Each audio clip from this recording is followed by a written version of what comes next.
Bonjour, ici CryptoOli, j'espère que vous allez bien aujourd'hui, vendredi le 4 août. Alors, bon week-end d'avance. On va voir le prix du XRP qui se situe à 65 cents, 76, légèrement en baisse pour le marché de la crypto aujourd'hui. Bitcoin toujours dominant 46,8, gaz, Ethereum pas cher. La map un peu plus rouge que vert. Alors, possibilité d'achat, fort probable pour ce week-end. Si ça continue vers le bas, je suis intéressé à acheter et renforcer ma position sur les cryptos qui m'intéressent. XDC qui performe très très bien depuis les dernières 48 heures en passant. OK, on va regarder un peu la charte avant de faire les nouvelles. Les nouvelles, aujourd'hui, on va voir un possible scénario que si le XRP coûte 10 000 avec 2 de rendement et que vous en détenez environ 20 000, cela pourrait représenter environ, je dis environ, 1000 $ par jour de revenus juste en le stakeant. Et aussi, on va voir possibilité d'un ETF XRP. Qu'est-ce que vous en pensez? Mais avant tout, on va voir ici un scénario que j'ai fait ce matin avec la hausse qu'on a connue avant la date du 13 juillet, qu'on a passé d'environ 25 milliards à 43. Je crois que là, présentement, les marchés respirent et qu'ils vont redescendre vers environ 30 milliards market cap, ce qui nous donnerait à peu près ici un prix d'entrée vers les 61 centimes. Je crois que c'est assez logique ici de penser ce genre de logique-là, 61 centimes. Si jamais ça descend plus bas, mon autre scénario va être vers les 42 centimes. Alors, 61 centimes, je crois que ça serait logique de descendre là pour aller à peu près descendre un peu plus que 50%. Là. Ça, c'est un chiffre important ici. Et je crois que ça serait sain de redescendre avant de monter. D'accord? Même affaire pour une autre façon de voir les choses ici. 61 centimes avec le croisement de cette ligne-là ici, que je crois qu'il est probable que cela arrive. Et on voit qu'on est en train de descendre qu'en monthly, on est en dessous de cette ligne-là, qui est importante. Très, très, très importante. En weekly, si on ferme la semaine en dessous là, ça veut dire qu'on continuera à descendre. Et en daily, on voit qu'on est incapable non plus là, de tenir le coup sur cette ligne-là, que je vous expliquerai un jour ou l'autre, c'est quoi et comment que je les trace. Okay? Chaque chose va arriver. Tu sais, les gens me posent beaucoup de questions, là. Qu'est-ce que c'est? Puis que j'ai pas montré exactement c'est quoi mes secrets. OK, je comprends, je me garde une gêne, hein? Mais je vais quand même vous montrer, pareil, certaines affaires, là, comme les cycles qu'on voit ici, là. On est dans un cycle présentement depuis le 22 juin et le cycle va se terminer dans les alentours du 23 octobre. Alors, entre juin et octobre, on a un cycle. OK? C'est parti. Je vous parle de la nouvelle de Bitstamp qui ont fait beaucoup jaser et en mal. Hein, ils ont fait patienter pour nous dire finalement qu'ils allaient donner un maigre 2% en stakant. Pas nécessairement en stakant, en prêtant, je dis, qui est un lending, en prêtant nos XRP. Que je vous rappelle qu'ils ne seront pas nécessairement à vous, hein, si vous les prêtez, ils sont sur leur plateforme. Ouais, c'est une ancienne plateforme. Ouais, c'est comme la plateforme genre que Ripple adore, leur partenariat. Mais 2%, sérieusement, moi je passe mon tour, surtout que, comme je vous ai dit, not your keys, not your crypto, OK? C'est pas tes clés, c'est pas ta crypto. Je préfère attendre que le XLS30D soit implanté sur le XRPL pour pouvoir participer à un liquidity pool et de mettre mes XRP dans le XLS30D.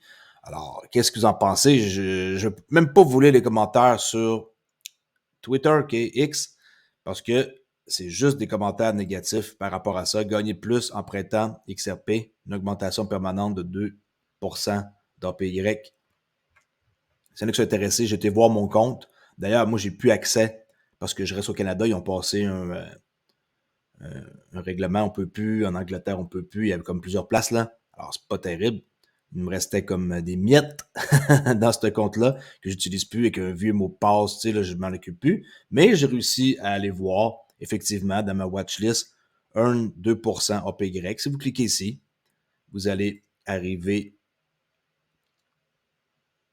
à l'endroit pour pouvoir exécuter. On peut voir que Bitcoin, on peut faire pareil. La meilleure affaire qu'on peut faire avec eux, en faisant du lending, qui est L-E-N-D, c'est avec du USDT, un stablecoin. Un stablecoin, au moins, ça vous donne 4,40, ce qui est mieux.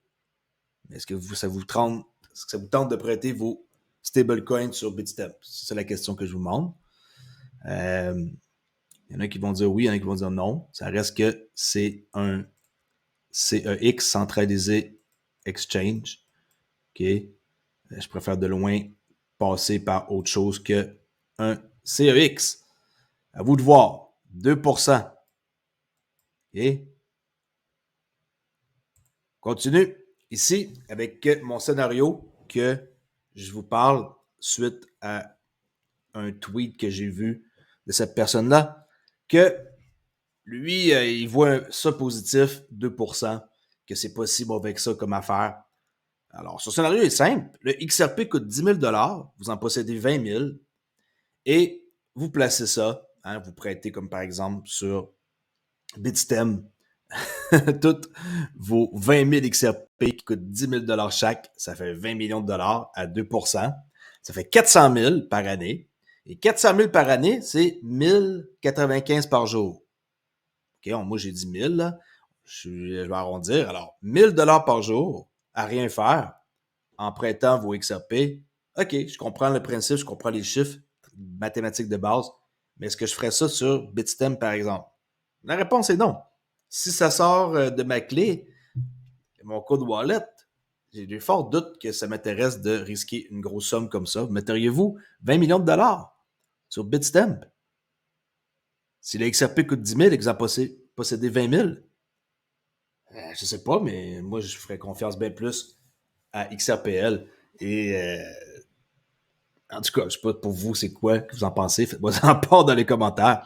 Mais oui, les chiffres, ça tient la route. 1000 dollars 95 par jour en prêtant 20 millions de dollars. Wow! Quand même, je sais qu'il y en a qui vont me dire que 10 000 dollars le XRP, ça se peut pas. Mais je vais vous arriver avec un texte en fin de semaine, avec une espèce de scénario. Et vous allez comprendre que l'argent qu'il y a à faire dans la crypto est énorme et avec le XRP encore plus. Et il y a énormément de valeur dans le protocole. L'argent, il est là. Et oui, je crois sincèrement que 10 000 de XRP peut être une possibilité. Et avant que ça se rende à ce prix-là, il va y avoir 80% des retails qui vont être out, comme on dit.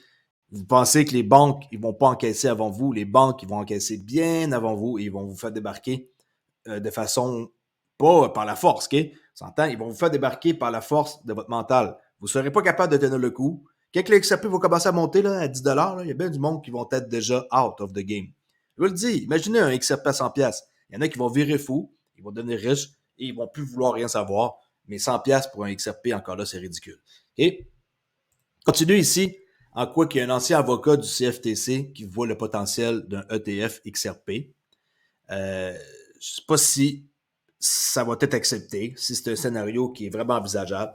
Mais en étant plus une sécurité, ça reste qu'on peut appliquer pour ce genre de business-là. Alors, la vague de demande des fonds négociés en bourse, un ETF, Ethereum, auprès de la Security Exchange Commission des États-Unis, récemment fait la une des journaux. Au milieu de cette ruée, Mike Selig, le gars qui est là, un ancien avocat de la Commodity Future Trading Commission, le CFTC, a profité de l'occasion pour souligner le cas d'un ETF XRP.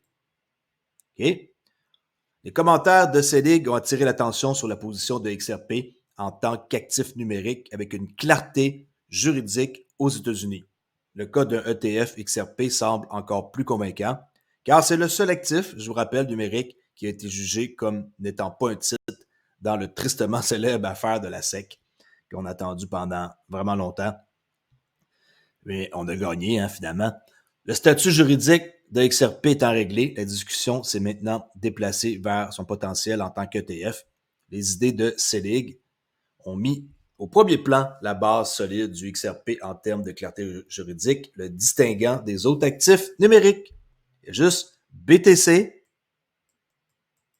et XRP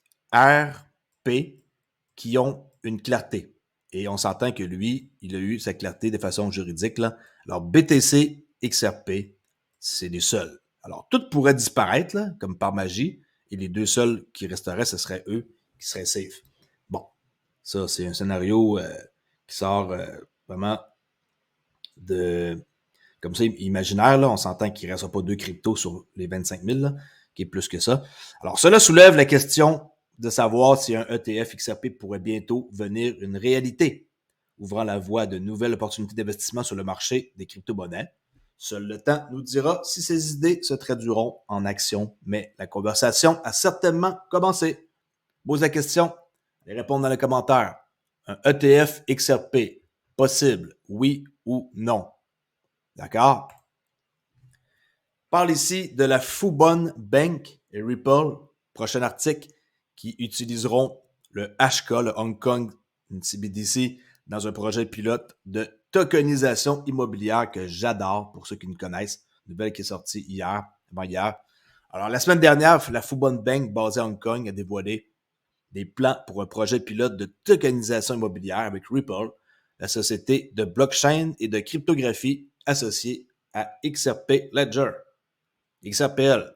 L'essai fait partie d'une douzaine de projets précédemment annoncés par l'autorité monétaire de Hong Kong, le HKMA, dans le cadre des essais de la monnaie numérique de la Banque centrale pour leur région à eux, qui est leur CBDC. Le test combine un EHKD simulé, des biens immobiliers symbolisés et des accords de financement pour permettre aux utilisateurs de symboliser des actifs du monde réel. Je vous le dis, c'est ça qui est l'avenir, OK? Actifs du monde réel en garantie de prêt. Bien que l'interview de la Fubon Bank ait précisé que c'est juste un essai, hein, il n'a pas précisé pourquoi une CBDC bénéficierait à ce cas d'utilisation particulier. Et on peut voir ici le pilote de Fubon Bank n'est pas le premier à explorer les applications du Distributed Ledger Technology ou d'une CBDC pour l'immobilier. Plus tôt cette année, la Banque d'Angleterre a publié des résultats sur le projet Meridian, qui présentait un règlement livraison contre paiement d'un achat de maison, lui permettant d'éliminer le risque, chose qu'ils veulent sûrement éliminer les banques, qu'une partie remette l'argent et que l'autre ne le livre pas. Ça va régler le problème. Comme ça, il n'y en a pas un qui peut se faire avoir. Ça enlève le risque. Très important, le risque dans le domaine bancaire. D'autres étudient, comment l'argent programmable peut aider avec des transactions de grande valeur. Par exemple, l'acheteur immobilier pourrait fournir une CBDC programmable qui utilise un contrat intelligent pour verrouiller l'argent dans un arrangement de type séquestre jusqu'à ce que le titre de propriété soit prêt à être échangé. Formidable, j'adore ça. En plus d'éliminer le risque, car le risque, c'est ce qu'ils veulent, de contrepartie, cela élimine le besoin de déposer des fonds auprès d'un avocat. Plus besoin d'un avocat qui conserverait, lui, il avait l'argent dans une fiducie, plus besoin de lui, jusqu'à ce que la transaction soit prête à effectuer. Alors, cela implique un certain degré de risque, puis en éliminant le risque d'avoir à placer notre argent dans une fiducie avec un avocat, on n'a plus besoin de lui. C'est formidable, non? Nous supposons que c'est le genre d'avantage que la Fubon Bank vise à démontrer. Et de plus, il y aura un portefeuille EHKD qui va permettre aux consommateurs de surveiller leur ratio prêt en temps réel. Je vous l'ai dit, tout va être autogéré par soi-même, plus besoin d'avoir des tiers. La simulation attendue pour le troisième trimestre 2023 sera basée sur la plateforme CBDC de Ripple qui utilise la même technologie que le XRP Ledger, sauf sur un réseau privé. L'argent, là, écoutez bien qu'est-ce que je vais dire. Quand je dis un XRP à 10 000, là, c'est pour ça que je pense comme ça. L'argent qui va être sur le XRP Ledger va être sur un réseau privé. J'espère que vous ne pensez pas que les banques vont montrer les transactions qu'ils font entre eux et que ça va être public. La réponse est non. Okay? Vous savez très bien que le XRP Ledger, il peut avoir un réseau privé. Et c'est ce réseau-là qui va emprunter les banques. Nous, on va emprunter le réseau public, eux, privé. Et on n'aura pas accès aux chiffres qui se brassent entre eux. Jamais de la vie. Jamais au grand jamais. Pourquoi qu'on aurait accès maintenant? On n'a jamais eu accès dans le passé à voir qu'est-ce qu'ils font. Pourquoi qu'on aurait accès maintenant? Alors, n'oubliez pas, il y a le réseau public et privé qui va être construit. Et c'est là que je vais venir avec mon article en fin de semaine qui va vous démontrer pourquoi que je crois que XRP peut arriver facilement, je suis conservateur, à 10 000 $. OK? C'est pas des jokes. Si vous prenez le temps de réfléchir, vous allez voir la logique derrière ça. Ça fait du sens. Alors, l'entreprise a une bonne expérience des CBDC, on s'entend là. Plus tôt cette année, il a annoncé une collaboration, s'il y en a qui ne savent pas, avec la Banque centrale du Monténégro pour développer une stratégie de monnaie numérique pour une CBDC ou un stablecoin national. Et en 2022, il a atteint la phase finale au G20 dans le Tech Sprint CBDC Challenge, un concours, et ils ont remporté le contrat avec qui? Ben, la République des Palos, que dernièrement, ils ont mis en marche le système pour développer leur monnaie numérique qui est soutenu par le USD. Alors, ça a été lancé il y a une semaine. S'il y en a qui ne le savent pas, Palos, maintenant, ça roule sur le XRP Ledger. OK? Alors, qu'est-ce que vous pensez qu'ils vont faire, les gens? Ils vont regarder, ils vont voir que ça fonctionne. Ils vont commencer par des petits pays comme ça. Et ça, c'est juste des îles. Et tout doucement, ça va être implanté vers des plus gros pays. Comme mon exemple que j'ai dit l'autre fois, ne pensez pas que ça va arriver comme ça du jour au lendemain, puis paf, le Canada, paf, la France. Ils font ça, ils commencent par les petites places. Et après ça, le monde entier va regarder ça. D'accord? Alors, c'est simple. J'adore cet article-là. C'est pour ça que je l'ai lu au complet. J'espère que ça vous a fait comprendre plus que vous êtes dans le bon truc. Vous avez juste besoin d'être patient avec XRP et Ripple. Ils vont faire des miracles, je vous garantis. Bon, là, il y a une vidéo ici, je ne vais pas la montrer, mais en quoi que Polysign, vous savez, je ne sais pas c'est quoi, allez voir, ferait le rachat des XRP. Là. Mettez le lien dans la description, allez voir la petite entrevue de minute 43. Je ne sais pas si vous croyez à ça, le rachat de Polysign, hein, les XRP. Est-ce que c'est un truc que vous y croyez ou pas? Le rachat, le buyback. Buyback, on en a entendu parler pendant longtemps. Je n'ose même pas en parler. Je vais vous laisser la vidéo. Allez voir ça. Ça conclut ma vidéo pour aujourd'hui. C'est assez long. On fait dire ça avec un truc qui me fait vraiment rire et qui devrait vous faire rire aussi. Alors, bon week-end et allez voir cette petite vidéo-là que je vais vous montrer. Vous allez rire, c'est clair, OK? Alors, c'est parti. Je vais vous montrer ça. OK, c'est parti. Oups.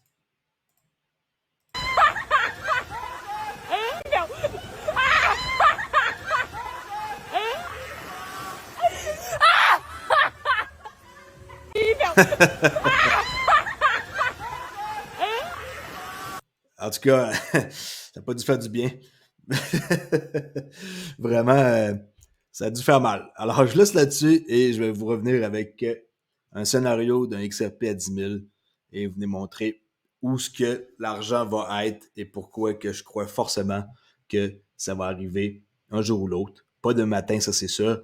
Alors, bon week-end à tous, soyez prudents et je vous dis, la crypto, ça reste un domaine qui est dangereux. N'investissez pas plus qu'est-ce que vous êtes prêt à perdre. Et s'il vous plaît, de grâce, n'utilisez pas des cartes de crédit pour vous endetter, pour vous acheter de la crypto. C'est la pire des choses à faire. Et n'empruntez pas de l'argent à personne. Je ne suis pas un conseiller financier, je suis un simple YouTuber, un gars du Canada qui a du plaisir à faire des vidéos sur la crypto-monnaie et tout ça, toutes sortes de nouvelles. N'oubliez pas que je fais. N'a pas d'importance. Il faut faire ses recherches avant tout. Merci beaucoup et je vous dis à la prochaine vidéo. Ciao!